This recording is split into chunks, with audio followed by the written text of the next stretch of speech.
Y'all ready to be history? Get started. Welcome. Hi. Hello, everyone. To the Pro Audio Suite. These guys are professional. They're motivated. Thanks to TriBooth, the best vocal booth for home or on-the-road voice recording. And Austrian Audio, making passion heard. Introducing Robert Marshall from Source Elements and Someone Audio Post, Chicago. Darren Robbo Robertson from Voodoo Radio Imaging, Sydney. Tech to the VO Stars, George the Tech Whittam from LA. And me, Andrew Peters, voiceover talent and home studio guy. Line up, learner! Here we go. And welcome to another Pro Audio Suite, thanks to TriBooth. Don't forget the code, PAP200, to save $200 on your TriBooth. And Austrian Audio, making passion heard. Now, talking about hearing, I did a session the other day. It was a Source Connect session to a studio in Sydney. He had set up Zoom so the ad agency and the creatives could actually listen and monitor what was going on and direct. During the session, I was asked if I could actually back off with the bottom end of my voice.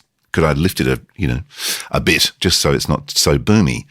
And I'm thinking to myself, the person who's saying this is actually probably listening to this on a pair of hi-fi headphones, which are going to emphasize the bottom end. But have you come across this as well in your travels, George? Well, I mean, all the time I set up processing for people, and I'm basing it off of, my ears, my headphones, my consistent listening environment, quote unquote, that I've been using year after year after year after year. So I feel like I know what the bass should be, but bass is one of the hardest things to get right because bass is so dependent on the monitoring, the headphones, how they fit on someone's head, how tightly they fit, how well they seal, how they're designed, how they're EQ'd. And if they're using monitor speakers, it's even more of a variable because of the room tuning and on and on. Bass is a nightmare to get balanced. So sometimes I set it up and then they say, well, I think it sounds too muddy or bassy. And then I'll ask them, what are you monitoring on? And sometimes I'll make an adjustment and sometimes I'll just say, I trust my monitoring environment. If you find that you're getting negative feedback from clients, then, let me know. We'll revisit it. But I believe I've made the right choices. Bottom end is also it's also a very personal thing. Like, like top end, there's a bit of a fine line because, once you start getting essy and sibilant and all that at the top end, but the bottom end's a completely different thing. Yes, it can be obviously overdone, but the right amount is a really personal thing. Yeah, it is. Yeah. For whatever reason, bass and treble as well, the sibilance range are two of the tricky spots. Yeah. And but it was interesting though, because I've never ever been asked to wind the bottom end of my voice out, physically do it yourself, not via some mechanical device. And nor should you be. And nor should you acknowledge the client. I would let the engineer do what they want to do. Yeah.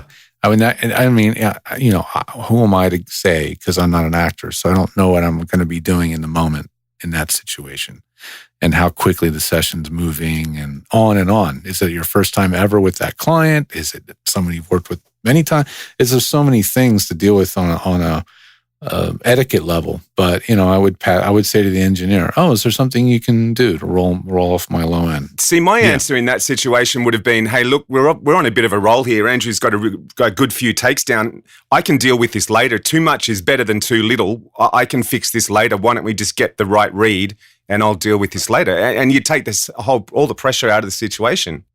Exactly.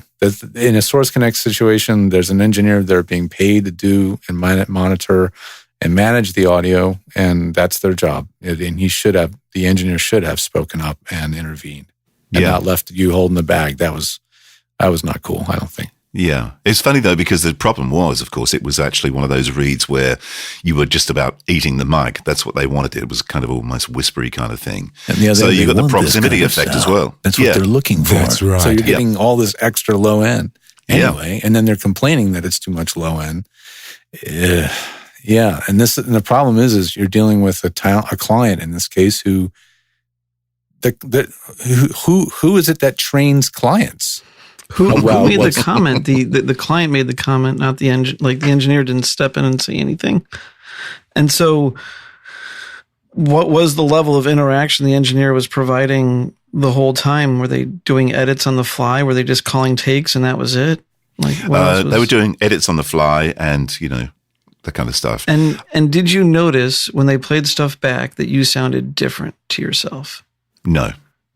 So they weren't like processing or like, finding the sound as they go along. My feeling was, and I did mention it, but it sort of fell on deaf ears, excuse pun, but I think the producer was wearing just domestic headphones in the laptop. And they could have been wearing Beats by Dre or something. They're in no position to comment. It's like, the engineer should totally have just put them in their place and in a nice way, and just sort of gone, look, It's not even put them in their place. Just say like we're good. I've got like enough signal, and a spectrum that I can equalize out and shift it however it's necessary. Because the reality is that it's going to go into a mix, and then if the music's really loud, the low end on the voice is going to kind of go away, but it won't really because you hear it without hearing it. It's like a weird phenomena, even with kick drums, that you want to make a kick drum sound bigger, you add high end. And then that snap and that slap somehow tells your ear that there's a big thing behind it.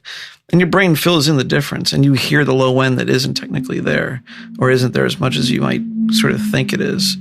That's sort of what that Waves Max Bass kind of plugin tries to play around with, for example. Yeah. They're also hearing you through Zoom, right? So they're hearing you through a pretty obliterated signal that the Zoom echo canceled and echo canceled, had crushed dynamic range and all this other garbage. So if they were hearing you the way the engineer was hearing you through Source Connect, I have a solution for that. They would probably have not have said anything. Yeah, Source Nexus. I know you're going to say it, Robert. I was going to just do it through the gateway instead of Zoom, so you can send the clients something that's perfectly high quality, what they would expect to hear, still out of their computers. And just make sure you get them to mute their speakers like George hasn't today. Oh, right. See, you guys got to tell me that stuff. I have one button. See, that's the problem. I'm wearing closed headphones or sealed headphones. And so I didn't even hear my monitors. I didn't even know they were on. I only just noticed too on a couple of, Robert got a bit louder on a couple of words and I went, shit, someone's got their speakers on. What's the slapback? Who's doing it? Yeah, that's right. Exactly. Actually sounds good though. Gave Robert a bit more sort of depth or something. Yeah. Pan one left and one right and give him a bit of stereo, will I? Yeah, yeah. Sound great. Oh, yeah. Am I showing up twice or am I just one now? You're just one. You're just one. There's just one of you is more than enough. Yeah, I was going to say. That's too much. Yeah. I've been trying to get away, but I can't. It's really weird. Yeah, that's the only problem with my rig is that if I'm really not paying attention and my monitors are on but at a low level, and of course, we don't use echo cancellation, so it's a tricky spot. That's why we hire such a good audio engineer to take care of this stuff. Yeah, and when you guys listen to it, it'll probably sound flawless. Yeah. But I get. Speaking of audio engineers, that's what this all comes back to for me. Is audio engineers need to take more, not responsibility, more control in situations like that. I mean, that's where they're the expert. When it comes to the read and the delivery, maybe the client and the producers not maybe, they are, sort of the be all and end all. But when it comes to the quality of what you're receiving and what's being recorded, that's your domain. You have every right to speak up and go, hey, listen, I have no problems here. I think even if, unfortunately, the situation is that even if the talent is in the worst situation, you usually still just have to make it work. So the other day I had a connection and I had to take out probably 6 or 10 decibels at like 200 hertz in a really broad kind of bell curve just to like take out this huge low end BS that was going on in the booth. Yeah, they're in a boomy booth. Yeah. You kind of hear it and no one says anything. And then that's what I was asking about the playback is you do a few playbacks and you get it dialed in and then you maybe even throw that across the real-time connection going to the clients so that they just hear them sort of unclouded. But to ask the talent to change their situation significantly, you only have them booked for an hour. These people are only on the line for an hour. You've got 5 minutes to get set up and going. Hopefully the talent is connecting to you ahead of time. But that doesn't always happen. And sometimes you're connecting right at, or, like only 2 minutes beforehand. Some talent have it down. They're just like, boom, let's go. Like, I've been doing this all day long. You're number 3. And other times you hook up with somebody and they're just like, holy shit. Like, like they hook up at first and you're like, can you select your microphone? Because right now it's your laptop microphone, I can tell. Yes. And then you're like, okay, good. Now, how about your headphones? Like, how many times? How many times you have to do that? It's crazy. I have to say, though, in the defense of the engineer, the situation was that the ad agency were doing the pitch to their client 40 minutes after the session had finished. In fact, 30 minutes after the session had finished. And there were 5 spots that he had to build. That happens all the time.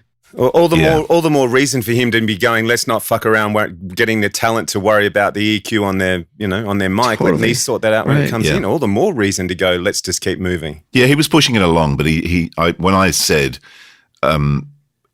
maybe it's the headphones you're wearing that could be a bit hi-fi. He shut up.